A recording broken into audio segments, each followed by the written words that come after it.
Right, so last time we started to talk about seismic loads on buildings, and we introduced the concept of responsive spectrum analysis. So let's continue here, lateral load analysis.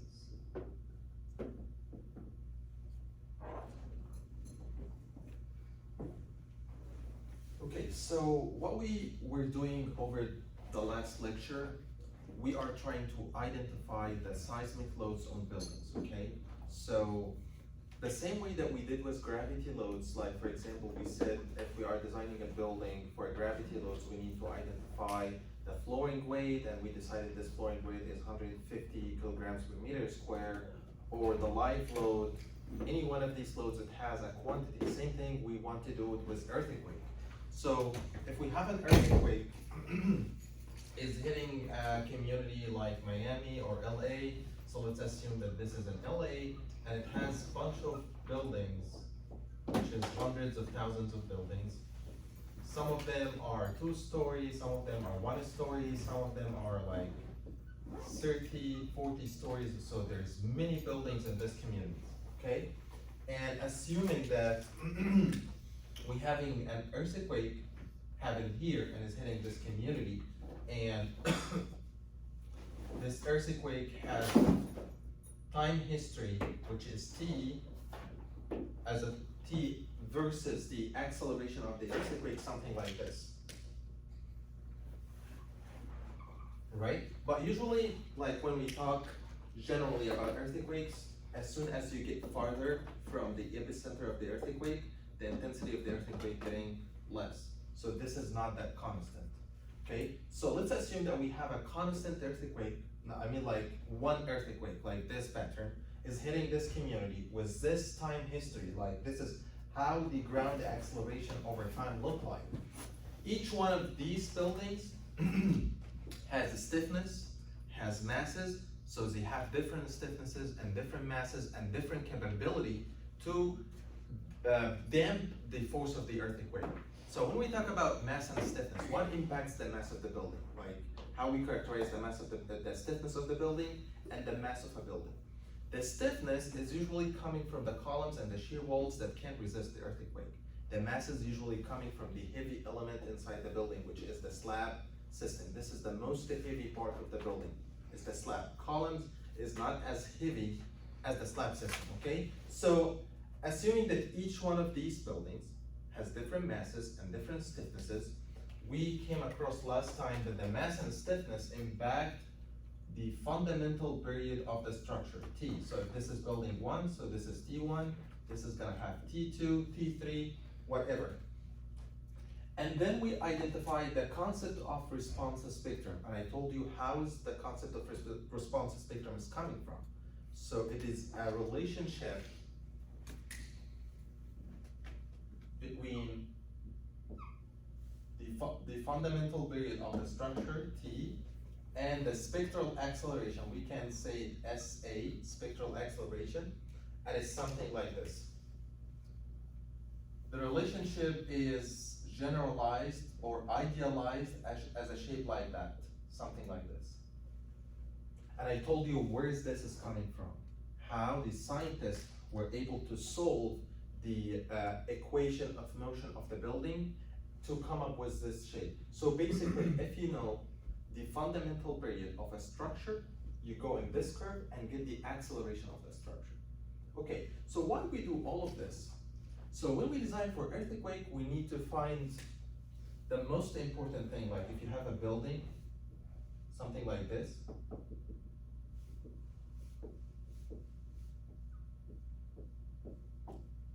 and this building is getting hit by this earthquake.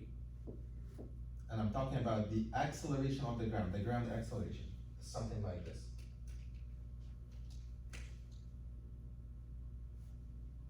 Right? So this building is getting hit by this earthquake, and as I told you, the earthquake happened at the base level from the soil and then shake this ground. So the most important quantity that I'm looking for, what is the base shear at this building, and we call it V. this is the most, that's what I'm looking for. What is the base shear at the building? And the base shear is different from building to another. Why? Because the base shear depends on many components, right? How much force at the base this building is absorbing due to this earthquake? And this is different if you are looking for this building and this building and this building, because it depends on many parameters. It depends on the soil, it depends on the stiffness of the building, it depends on the mass, it depends on many things. But let's see how we can get this base shear. So an earthquake happened in the ground, shaking the building. So each one of these buildings will have different movement. If this building is heavy, it's gonna have different movement from the light building. So the base shear is a force, it's F. This one is a force. And we know that force is always mass multiplied by acceleration, right?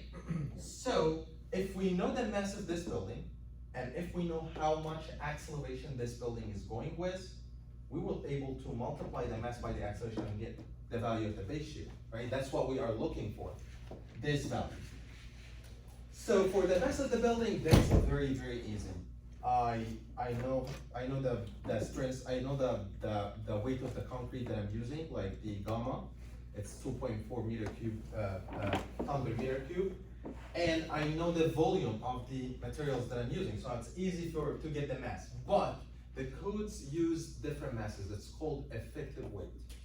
So we usually, when we deal with the structures, we don't use masses, we use weights. Do you guys know how can I get the weight out of the mass? Divided by gravity? Yes, so the W over G is equal to the mass, or mg is equal to W, right? So I know the weight, and actually the codes use weight is called effective weight of the structure.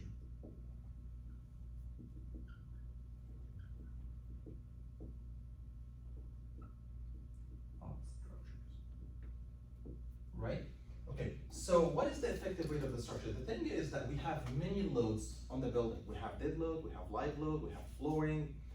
But when it comes to earthquake, we don't want to consider many weights. We need to consider the maximum weight that can be exist during an earthquake. Like for example, you will say, okay, what if I have an earthquake is hitting during a maximum snowstorm on a building? So you want to include the snow, and you want to include the live load, you want to, no, it doesn't work this way. So the codes say that it is like, it's highly unlikely that lots of weight happen at the same time. Like, okay, I'm gonna consider wind, I'm gonna consider earthquake. So it says, how about we consider an effective weight? Definitely what weight that exists in the building and will never go away. What is that? What is the weight that exists in the building? The own weight, right? The dead load of the structures. So definitely the dead load of the structures, including the flooring, including the own weight of the structure, will never go away. So that's an effective weight. So 100% of the dead load should be included in this formula.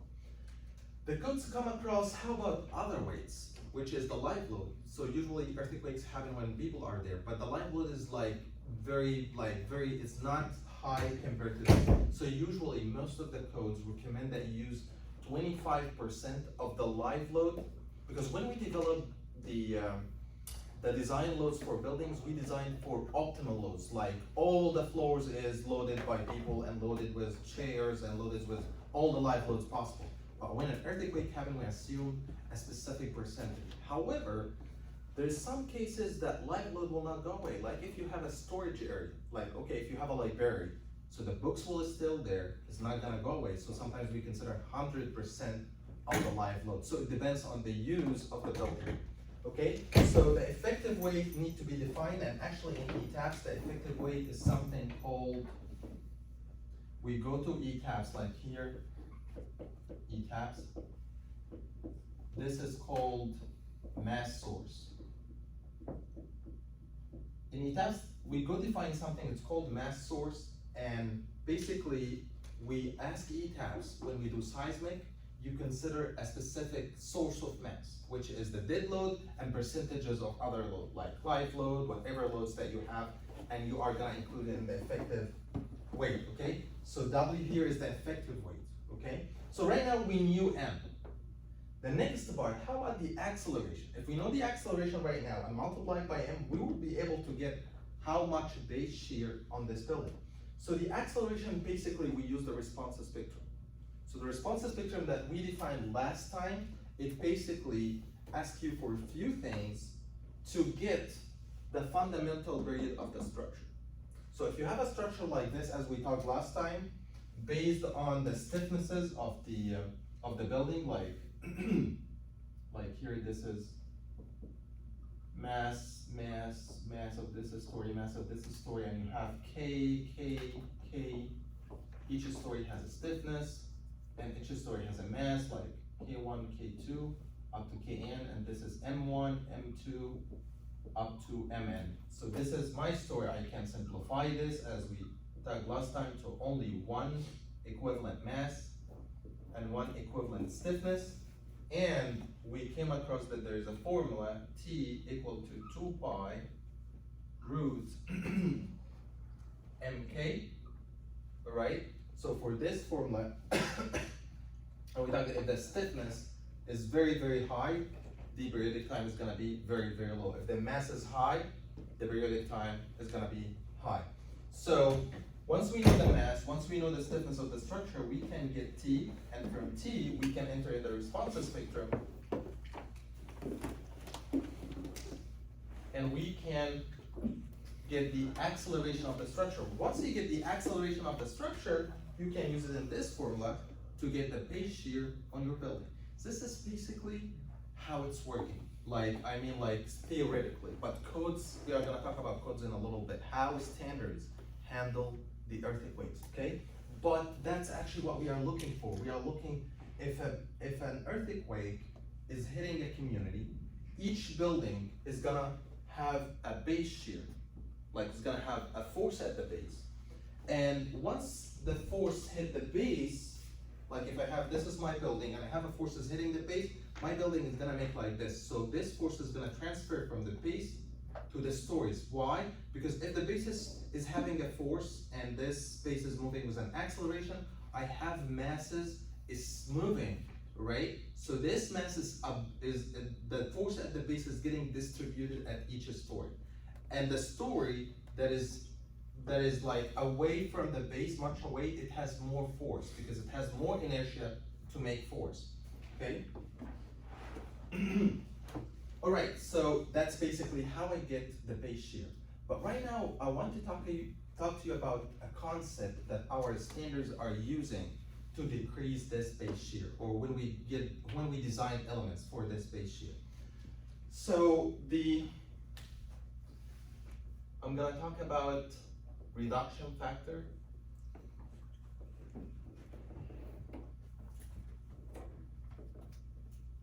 And standards call it,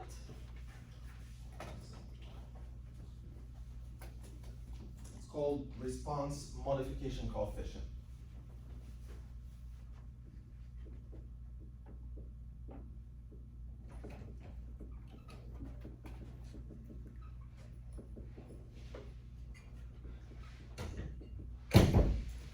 So let's see, what is the reduction factor or the response modification coefficient?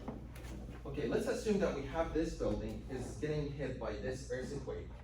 So this building is gonna have this force and it's gonna have a displacement delta, like it's gonna make a delta, something like this. All right, so it's gonna have this delta.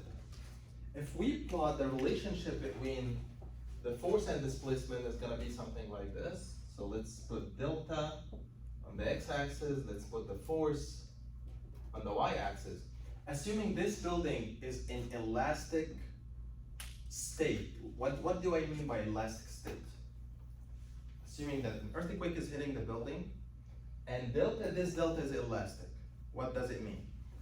So elastic means like if an earthquake hit a building, hit the base, and this building made a delta elastic, so after the earthquake is gone, this building is gonna return to its original shape without any deformation, any permanent deformation.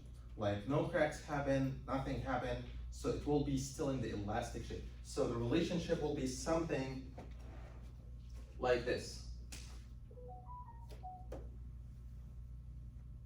Something like this. So elastic means linear, so basically if V, the force on the building, the base shear, and this we call it delta elastic, okay? However, if we design the buildings against the earthquake to behave elastically, the design force will be very, very big, and the cross sections will be huge. Like if you, because you want like a building is getting by an earthquakes, and all the element is gonna like doesn't have any cracking or anything, so you need a very, very stiff, strong building, and this will result in a very big cross section and expensive, because big cross sections, lots of reinforcement, so you will have expensive design. So designers and researchers came across, how about if we allow the building to have some inelastic deformation? But this inelastic deformation is gonna be controlled. Like, okay, the building is not gonna fail, but it's gonna have some inelastic deformation that needs maintenance after the earthquake. So people will be safe, everyone is gonna be safe. It's just like you will have a few cracks that you need to maintain, some beams that might have some damage, but the building is gonna stay there. And what is in return? In return, that is gonna have low forces acting on the building, low cross sections, like low, like the size of the cross section is smaller, and then less expensive design. And this makes sense because earthquakes is like not a frequent event. So for example, you might design for 100-year event earthquake, but is your building is gonna last for 100 years? So sometimes you put lots of money to design sections or design a building that can resist a very low frequency earthquake with high intensity that can cause damage, but this earthquake is never gonna happen, and then you will end up with paying a lot of money for nothing. But in the same time, we cannot risk it. So basically this concept is like, when we design for inelastic, it's rather than having a very strong building, it's something like, okay, you have muscles, like the earthquake have muscles and the building has muscles, so they both resist each other. When we decrease the cross sections and make it small and allow larger displacement, so we dissipate the energy in displacement. Like, okay, the earthquake is gonna hit the building, so we are gonna let the building dissipate the energy in more deformation, rather than having internal forces inside the building. Okay, it's something like so let me draw it here. So this is if it's elastic, but if we are going with inelastic deformation, basically the building is gonna behave elastically at some point. However, at some point the cross sections cannot take it anymore because we designed them for low forces. So they are gonna fail, but partially fail, or they are gonna behave inelastically. So they are gonna make something like this, and then something like that, okay? So this is the elastic, this is the inelastic behavior. Sometimes we idealize this curve to be something like this. We make it something like this. So this is the elastic behavior of the building, and this is the inelastic behavior of the building. And basically, both of them having the same amount of absorbed energy, because energy is force multiplied by displacement, and this energy, or work. So if you calculate the area under the elastic curve, will be the same area under the other one. So both of them absorbed, like both building absorbed the same amount of energy. However, one of them take all the energy as a force elastically, one of them made inelastic deformation, okay? But the bad thing about this one, once it hits this point, there is no way to go back because it will have permanent inelastic deformation. So the concept of earthquake said that, okay, how about if we reduce the design force of the earthquake from the V elastic to V inelastic, from this to this one. And in the same time, I'm gonna reduce the cross section, like this will allow me to design less expensive cross section, okay? So, and then we will come up with a response modification coefficient, or a reduction factor of the forces is called R, and this R will be equal to the V elastic over the V inelastic. Okay, so, but the pressing thing is, what is the value of the R? And just like to confirm one thing, if we it should be like, if we calculate the area under this curve, which is the elastic energy, it should be like, let's get this one here. We don't want to make the building fail. It should be equal to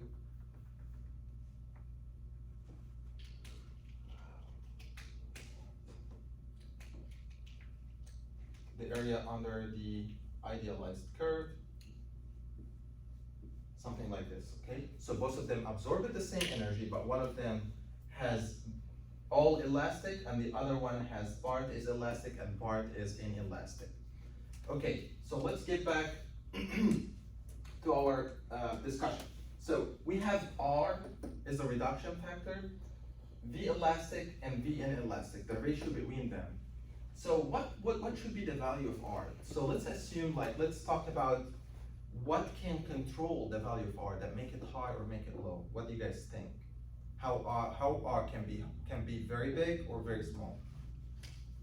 It depends on the capability of the system to absorb inelastic deformation. So for example, concrete buildings is not as elastic as a steel building. So steel buildings has more elasticity. So it depends, and the frame buildings is different from the shear wall buildings. So every system has a way to dissipate energy, okay? At the same time, same frame building, like if you have a frame building and another frame building, the way that you put reinforcement in your building to make it much more elastic impact this arm. How? Sometimes we have, if you have like frame something like this, column, beam, if you want to make this frame much more elastic, we design something that's called elastic hinge. So we increase the reinforcement here and the reinforcement here, and we make this hinge plastic, something like this. Same thing, you increase the reinforcement like the stirrups here and the stirrups here, and you make this as much more elastic. So there's different ways to design the frame. So once you increase the plasticity or the capability of your frame to resist inelastic deformation, so that's why you can increase R, okay? So you cannot increase R for a system that can take this deformation. So you need to make sure that your system is able to absorb this deformation. So let's talk about R like in summary. So R is a reduction factor of forces, taking into account that we are gonna reduce the value, the huge value of the earthquake base shear, and in return, we are gonna allow the building to have much more deformation, okay? All right, but in return, if we consider the R, that we are gonna reduce the forces, we need to assume that the cross sections of the columns, of the shear walls, of the slabs, of the beams is not working 100%. So we decrease the stiffness or the I effective of the element by a certain amount. For example, we decrease the column stiffness to 70%, rather than saying that all the columns is working by 100%, we're gonna make it 70%. The beams, rather than 100%, is gonna be 35%, okay? So that's one thing that we have to do if we choose to go with R. So we need to decrease the stiffness of the building.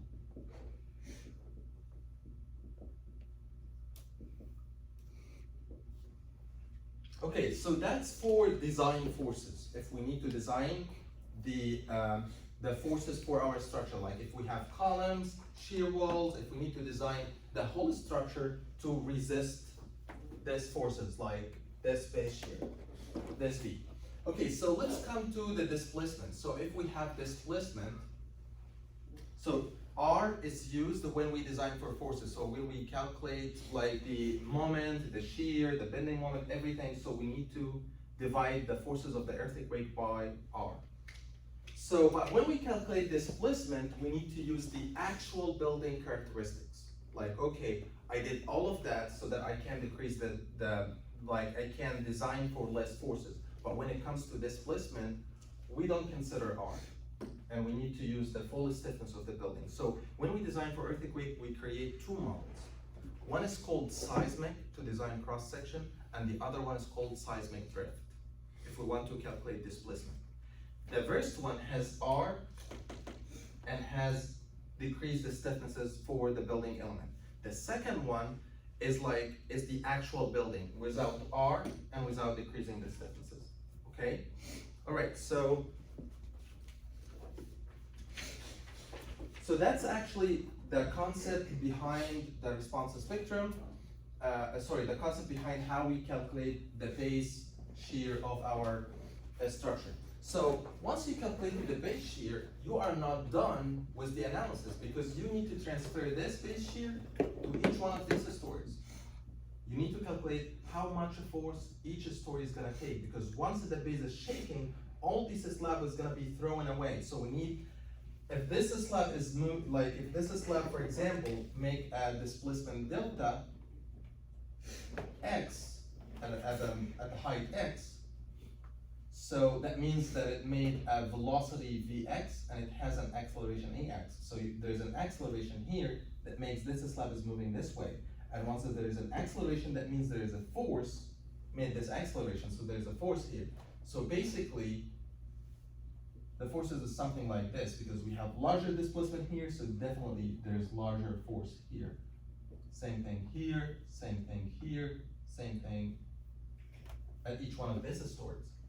All right, so this is basically, or in general, how does the forces look like? But actually, usually structures doesn't, as we talked last time we stopped at the difference between equivalent static and responsive spectrum. I didn't complete it, but I'm gonna complete it today. So if you have a structure like this, as we talked last time, there's different way that this structure is gonna move, right? So usually for shorter structure, like 1 story or 2 story, the structure is moving like this. But if you have a tall building, there's different mood shape that the building is gonna do. Depends on the degrees of freedom as we talked before. Like for example, if we take this building,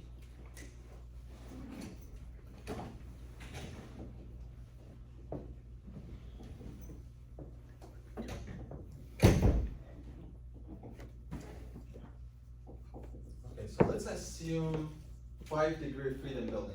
Let's put 5 masses, like 1 here.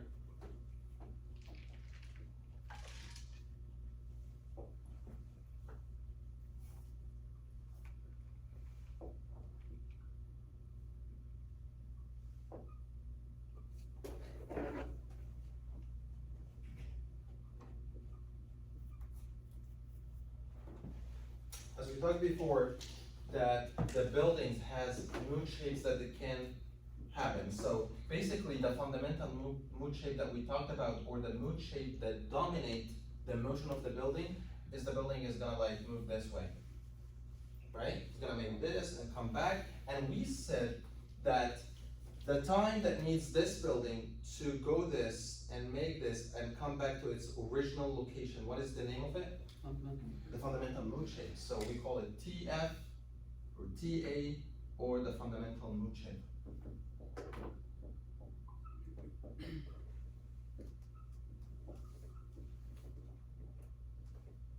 And the fundamental mood shape actually doesn't have to be this shape. It depends on the stiffness of your building, but it's better for your building to have this mood shape. Sometimes people, when they design tall buildings, they put the shear walls in a way that make the building behave poorly, like it's have a poor behavior. If the first mood shape of your building is torsion, so you need to do something with your building. How?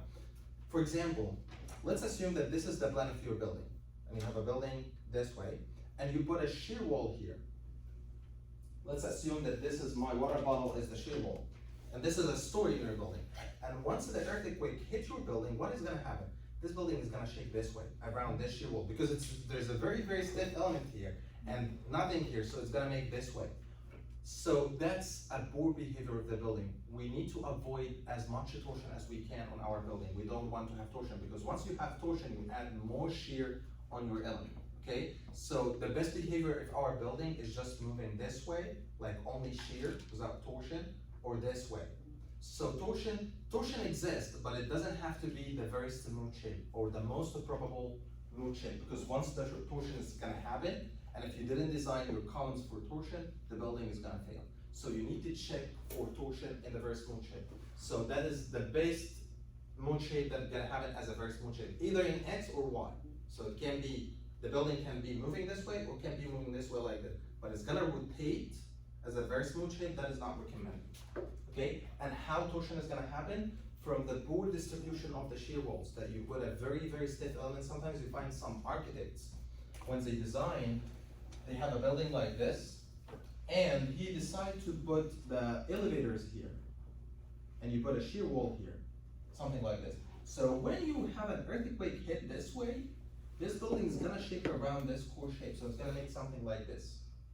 So you either need to relocate the core, maybe to the middle, or you make a very stiff element here, so that this building, so it can move this way, it doesn't have to make torsion, all right? Okay, so this is the very smooth shape, and for example, this is the second smooth shape, this is the third, the fourth, the fifth. So this is kind of mood shapes of the building. You will tell me, okay, I never saw a building that is gonna shake with these mood shape, because these mood shape contribution is called higher modes, and their contribution is very, very minimal. However, all these mood shapes happen at the same time when the building is shaking. But this one is very, very big. Like for example, let's assume a building is making, for example, 10 centimeter, this mood shape. However, this one is like 0.5 centimeter. When it gets added to this one, it's nothing. Like if this one, for example, 0.5, and here you have, for example, out of the 10, like 3. So when you put 3 with this one is not gonna show up. And you put 0.5 negative, so this one is gonna be 9.5. So it's not gonna show up, because the contribution of this one is very, very small. And when we talk about the contribution of each mood shape, we talk about something, it is called generally the participating mass ratio of the mood shape.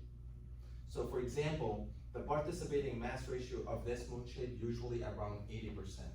But the other ones is like, you will find that this one, for example, 5, 3%, 2%, 0.5%, very, very small, okay? So this, the mood shapes that we have, and does any one of you have any questions about the mood shapes and how the mood shapes is affecting the building performance? Okay, all right. So let's talk about the concepts that is used for design buildings. We talked about that there's 2 concepts. Yeah, go ahead. Didn't you mention before that you're required to consider 90% of the mood shapes for all designs, or is that only particular Yes, cases? so I said not 90% of the mood shapes. You need to consider as much mood shapes as you can to achieve more 90% of participating math ratios.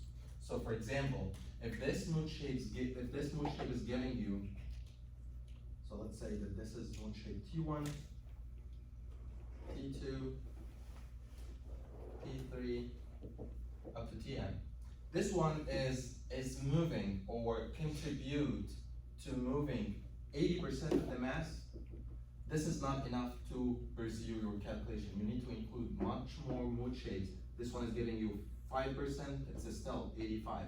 This one is getting you 3%. You need to include more mood shapes until you hit over the 90. The more mood shapes that you include, the more accurate your model is gonna be. Okay. Why? Did you see here I have the mass, right? Okay, so if you included less than 9, that means that you are including 90% of the mass. So we cannot go as low as 90%. We need 100% of the mass of the building here. But sometimes we cannot do it because we need, like, for example, 100 mood shape. And if we added 100 mood shape in our model, it's gonna be very, very computationally expensive. So sometimes we get enough with 90%, but the more mood shapes, if you reach 100%, that will be great. How many stories does this analysis start at? How what? How many what? How many stories does the building have to be for you to be required to consider this analysis? Well, it's whatever the number of stories of the building has nothing to do, like if I'm dealing with 10 stories, I need to achieve at 90% of the mass. 60, more than 90%, so it needs to be more than 90% of the mass for any building. So this will take us to the new topic, like it's not new, we started it last time, that we have two ways to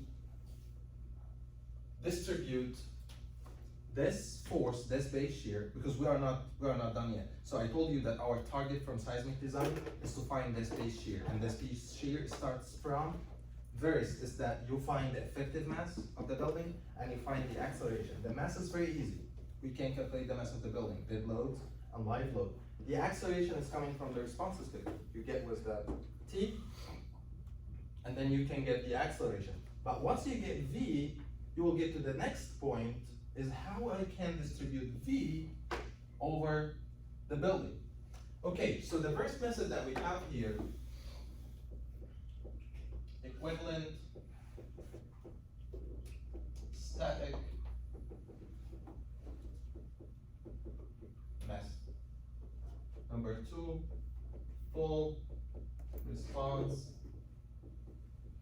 spectrum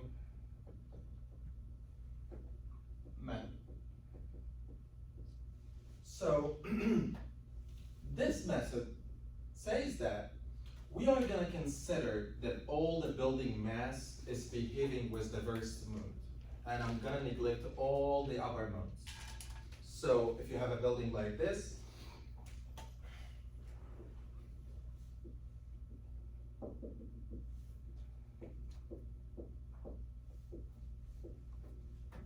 and once I calculated the base shear, V, I'm gonna distribute this V all over the story height and give each story a percentage of the force weighted by the height of the story and the mass of the story. How? It says that the story at any, the force F at any story X will be equal to the weight of the story X multiplied by the mass of the story X, sorry, the height of the story, and let's put it I, like not X, story number I. You can put it X or I, whatever. So story number I, the weight of the story number I multiplied by the height of the story from the ground. Like if this is story, so this is, if this is Fi, so this is Hi. This one has this height.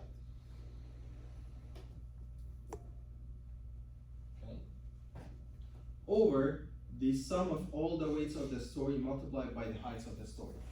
This is a weighted average, so multiplied by V. So the contribution of this story is the weight of the story multiplied by the height of the story over the total weight and the heights of the stories, okay? So this is, we just like made a weighted average by distributing these forces by the weight and height.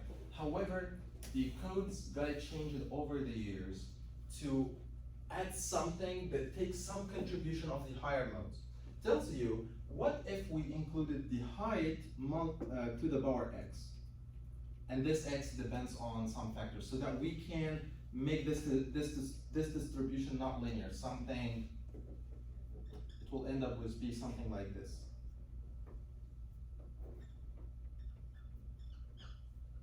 Sometimes x is equal 1. If the building is very, very low, like 10 story or something, this x get to be 1. All right, so this is what is the equivalent static method is doing. All right, okay, what is the response spectrum is doing? So this is actually not 100% correct, but sometimes it's better to use this method in some cases. I'm not gonna go in deep when we use equivalent static because there's some limitations, like sometimes we have to use both methods, sometimes we have to use one of them, sometimes we are committed to use the response spectrum. So it depends, actually, there's a standards that can't say that, but I'm not gonna go deep inside how we do seismic analysis. I just like want you to understand the general concept. Okay, so for the fault response spectrum, it says that rather than saying 100% of the mass is gonna be distributed by mode 1, what if we included all the modes? How? So what we did here we said that the force F is equal to all the mass multiplied by A. So 100% of the mass multiplied by A with node 1. How? Like what we did, we get T1, the fundamental period of node number 1, and we entered in the response spectrum here, and we get the acceleration. And once we get the acceleration, we multiply it by the mass here, and that's it.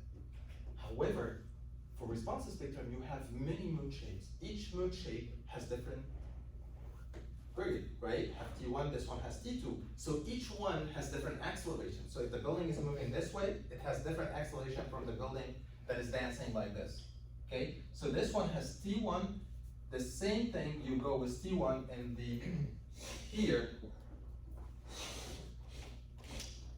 and then you go with T2, and you will get different acceleration, T3. So each one has different acceleration. So T1 is gonna have A1, T2 is gonna have A2, A3, until AN. And what happens here actually, it makes like, it says that the force will be equal to the percentage of the mass that is moving here, like for example 0.8 multiplied by A1, and this one is moving 0.05, mass multiplied by A2, so on, point whatever, x, multiplied by AN. So it's basically weight, each modes and its contribution to the base shear, based on the mode participating mass ratio. The more participating mass ratio, the more participating in the base shear. And as we can see, this one will have the major contribution because it has 80% of the masses moving in this mood shape, right? So this is actually how the response spectrum is working. Like it includes the masses, and when we distribute the forces, it distributes the forces with these modes. Like 80% of the force is going to be distributed with this mode, 5% is going to be distributed with this mode, 30% with this mode, and finally you sum all of them. And what happens here, you will have a forces coming this way, and actually a counter force coming this way, and a force coming this way. So you'll have to plus this, plus this, plus this. So this one might get less. Okay? Does anyone have any questions so far? Okay, so that's basically, I just like want to make sure all what I'm doing right now is just like general, not in details, because if it's in details, we need a full course. Like this one is not exactly like this. There's a matrix, a mass matrix, a stiffness matrix, you multiply them. So it's really huge, but I'm trying to put some simple equations that can link something in your mind and keep linking things together. But if you want to learn this more, I believe there is a structural dynamics course that offers more details of how to do calculations on mood shapes, participating mass ratios.